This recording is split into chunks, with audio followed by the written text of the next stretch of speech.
মোটামুটিভাবে আজকে 13 degree Celsius, 15 তারিখ আজকে। আমি বেরিয়ে পড়েছিলাম আমার করিজমা নিয়ে। 100 কিলোমিটার আমার কমপ্লিট হয়ে গেছে। তো রাইড রিভিউ একটা দিয়ে দিই। তো কাটাতে অসুবিধা হয় বলছিল, দেখলেন কাটাতে এমন কিছু অসুবিধা হয় না। আর গাড়িটা ওভারঅল ভালো। লেজেন্ড ইজ ব্যাক বলা যেতে পারে, কারণ এখন এই সেগমেন্টে এটাই লেজেন্ড। 200 সিসিতে 25.5 বিএইচপি এখন অবধি আপনাকে কোনো গাড়ি দেয় না।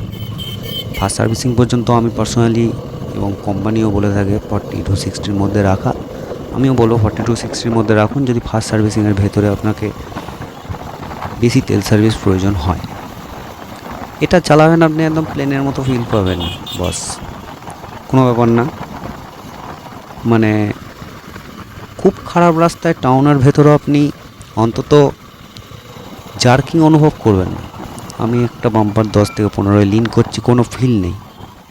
আর কি চাই গাড়িটার মধ্যে এখন? এবার যদি আপনি এইটা ভেবেই আপনি একদম ভাঙাচোরা রাস্তায় 60+ গাড়ি চালান, তাহলে তো ভাই গাড়িতে জার্কিং হবে না, কিন্তু গাড়ির পার্টসে আওয়াজ চলে আসবে না।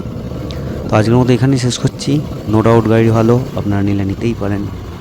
210 সিসি সেগমেন্ট, 25.5 বিএইচপি। এখন অবধি আমি তেল সার্ভিস পাচ্ছি 25.5 সামথিং, এবং 40-60 মধ্যেই বাইক রাখার চেষ্টা করছি। টাউনে সেটা 20-22 চলে আসছে। আমার অ্যাভারেজ স্পিড এখন বর্তমানে 22। আপনাকে সব কিছু ডিজিটালি দেখিয়ে দেবে। তো আবার আমরা পরে দিন কোনো একটা ভিডিও নিয়ে আসছি।